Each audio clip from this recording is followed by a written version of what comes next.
विज्ञान के कुछ बहुत ही इंटरेस्टिंग सवालों की इस दुनिया में आप सभी का स्वागत है। फैक्ट नंबर 1, अंडे तो आप में से बहुत से लोगों ने कभी न कभी बॉईल जरूर किया होगा, लेकिन क्या कभी आपने ये सोचा है कि क्या हम इस बॉईल हुए अंडे को दोबारा अनबॉईल कर सकते हैं? यानी क्या आप एक बार अंडे को उबालने के बाद उसे दोबारा पहले जैसा बना सकते हो? वेल, अकॉर्डिंग टू साइंस इसका जवाब है हाँ, ऐसा करना पॉसिबल है। अंडे को अनबॉईल कैसे करेंगे, ये जानने से पहले हम अंडे को बॉईल करते समय उसमें होता क्या है, पहले उसे जान लेते हैं।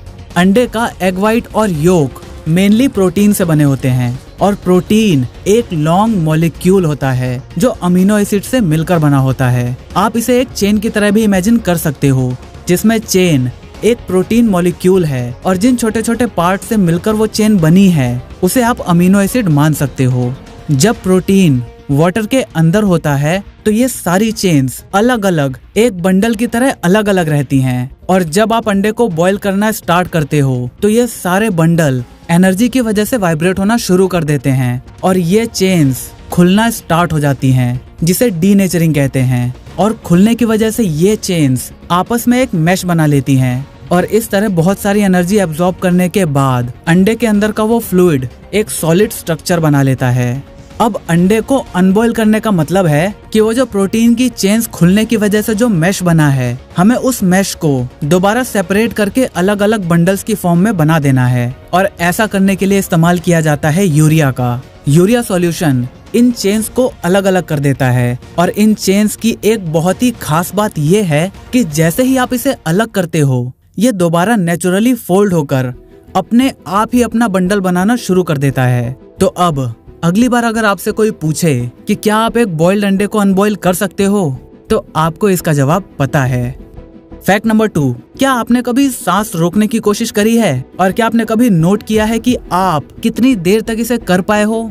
वेल, अगर आपने ऐसा नहीं किया तो मेरी पर्सनल एडवाइस यही है कि आप इसे कभी भी ट्राई मत करना, क्योंकि ऑक्सीजन की कमी सबसे पहले आपके दिमाग पे होती है और अगर आपके ब्रेन को 30 से 180 सेकंड तक ऑक्सीजन ना मिले तो आपकी कॉन्शियसनेस धीरे धीरे कम होने लगेगी। लगभग 1 मिनट बाद ऑक्सीजन ना मिलने की वजह से आपके ब्रेन सेल्स डिस्ट्रॉय होना शुरू हो जाएंगे और 3 मिनट बाद आपके दिमाग के डैमेज होने की प्रोबेबिलिटी सबसे ज्यादा हो जाएगी और 5 मिनट बाद आपकी मौत हो सकती है। और दुनिया का कोई भी इंसान हो, उसने चाहे कितनी भी प्रैक्टिस क्यों न कर रखी हो, इस धरती का कोई भी इंसान 15 मिनट से ज्यादा अपनी सांस को नहीं रोक सकता।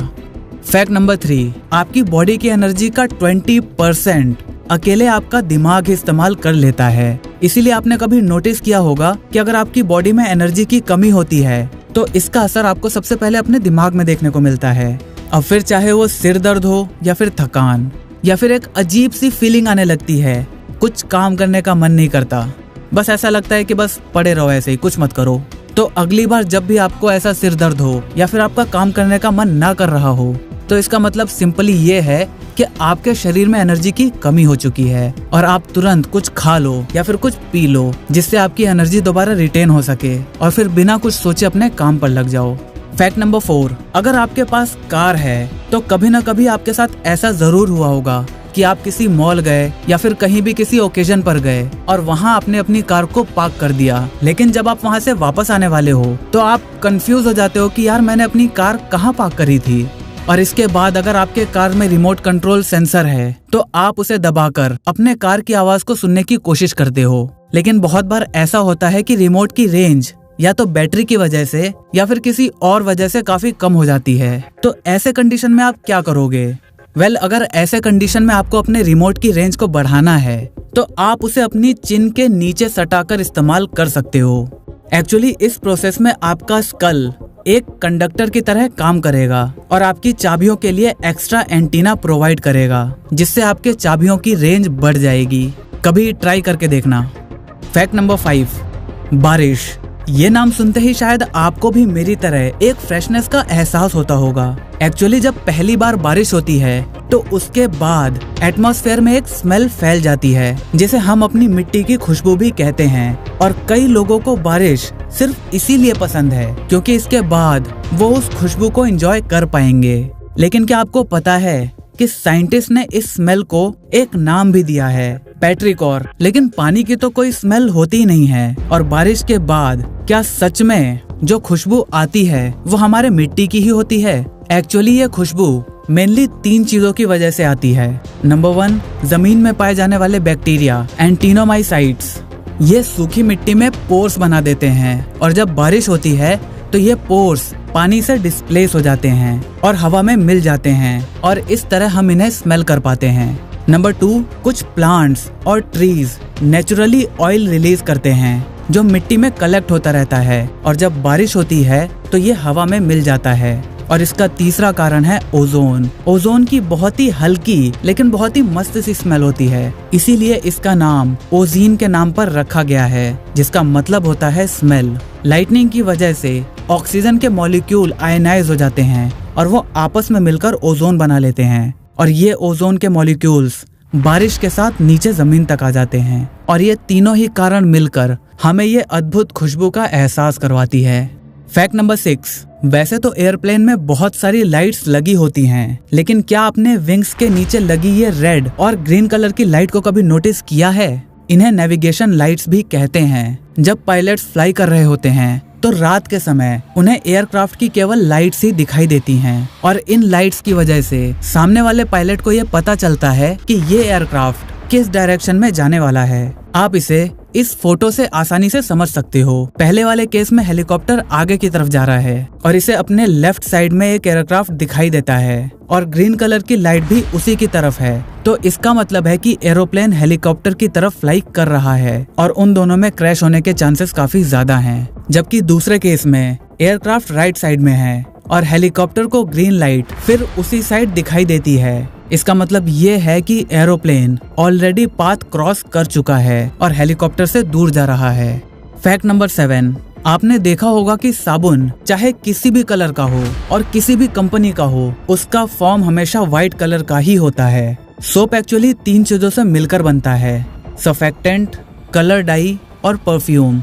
सर्फेक्टेंट वाटर के साथ मिलकर झाग बनाता है, डाई सोप को कलर देता है और ये बहुत ही कम मात्रा में इस्तेमाल किया जाता है क्योंकि इसकी जरूरत बहुत ही कम पड़ती है और ये पानी में घुल जाती है। और परफ्यूम सोप में वो स्मेल ऐड करता है। साबुन का झाग बहुत सारे छोटे छोटे सोप बबल्स से मिलकर बनता है। मैं उन बड़े बबल्स की बात नहीं कर रहा जो नहाते टाइम आपको क्लियरली दिख जाते हैं, वो तो है ही, लेकिन जो फॉर्म होता है, जो झाग बनता है, वो कुछ नहीं, सिर्फ बबल्स ही होते हैं। ये बबल्स इतने छोटे और इतने सारे होते हैं कि आप इन्हें इंडिविजुअली तो देख ही नहीं सकते और कलेक्ट होने के बाद ये कुछ ऐसे दिखाई देते हैं। इस वजह से जब लाइट्स इन पर पड़ती है तो सारे बबल्स अलग अलग वेवलेंथ की लाइट्स को अलग अलग डायरेक्शन में रिफ्लेक्ट करते हैं। और अगर आप एक साइंस लवर हैं तो आपको ये तो जरूर पता होगा कि कोई भी ऑब्जेक्ट अगर सारी लाइट्स की वेवलेंथ को एब्जॉर्ब कर लेता है तो वो हमें ब्लैक कलर का दिखता है, और कोई ऑब्जेक्ट सभी लाइट्स की वेवलेंथ को रिफ्लेक्ट कर देता है तो वो हमें व्हाइट कलर का दिखता है।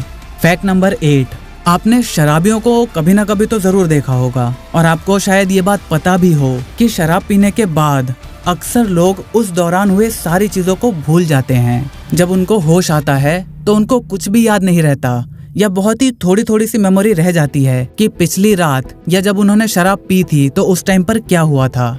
एक्चुअली में वो कुछ भूलते नहीं हैं। नशे की हालत में उनका ब्रेन नई मेमोरीज क्रिएट करना बंद कर देता है। जब आपके दिमाग को कोई भी इंफॉर्मेशन मिलती है तो वो उसे पहले अपनी शॉर्ट टर्म मेमोरी में स्टोर करता है और फिर अगर उसे ऐसा लगता है कि ये इन्फॉर्मेशन काम की है तो वो उसे लॉन्ग टर्म मेमोरी में स्टोर कर देता है। लेकिन जब कोई शराब पीकर नशे में होता है तो उनका दिमाग चीजों को शॉर्ट टर्म मेमोरी से लॉन्ग टर्म मेमोरी में स्टोर करना बंद कर देता है और इसीलिए होश में आने के बाद वो उस दौरान हुई कोई भी बात याद नहीं रख पाते।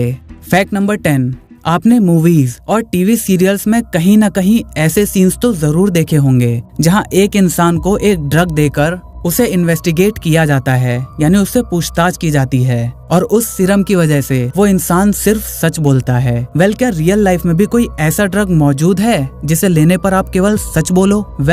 इसका जवाब है हाँ भी और नहीं भी। ऐसे कई सीरम्स हैं जिन्हें पीने के बाद आपके लिए झूठ बोलना बहुत ही मुश्किल हो जाता है और सच आसानी से आपके मुंह से निकल पाता है। ये सीरम्स आपके दिमाग के सोचने की कैपेसिटी को कम कर देता है, क्योंकि ये बात तो आप भी मानोगे कि झूठ बोलना सच बोलने से थोड़ा ही सही लेकिन मुश्किल होता है। BBC की एक रिपोर्ट के मुताबिक एक इंसान ने अपने ही ऊपर ऐसा टेस्ट किया। जब पहले उसे हल्का हल्का डोज दिया गया तो वो अपने प्रोफेशन के बारे में झूठ बोल रहा था। उसने बोला कि वो एक कार्डियक स्पेशलिस्ट है, लेकिन जब डोज को धीरे धीरे बढ़ाया गया तो बाद में उसने ये बताया कि वो एक टेलीविजन प्रोड्यूसर है। लेकिन अभी भी आज तक कोई भी ऐसा ड्रग प्रूव नहीं हुआ है जिसे एक ऑफिशियल ट्रूथ टेलिंग ड्रग कहा जा सके। इसीलिए वेस्टर्न कंट्रीज ने इन्हें आज तक लीगल इन्वेस्टिगेट टूल मानने से इनकार कर दिया है। लेकिन भारत में रॉ और दूसरी कुछ सीक्रेट एजेंसीज शायद इन सीरम्स का इस्तेमाल करती हैं। मुझे उम्मीद है आज आपने बहुत सारी नई बातें जरूर सीखी होंगी, और ऐसे ही नए फ्रेश डिटेल लेकिन मजेदार वीडियोस को देखने के लिए चैनल को सब्सक्राइब करके उस घंटे वाले बटन को दबाना मत भूलना। वीडियो पसंद आई तो इसे लाइक करके अपने सभी दोस्तों के साथ शेयर करना बिल्कुल भी मत भूलना, क्योंकि हम ऐसे ही ज्ञान बांटते रहते हैं। जय हिंद, वंदे मातरम।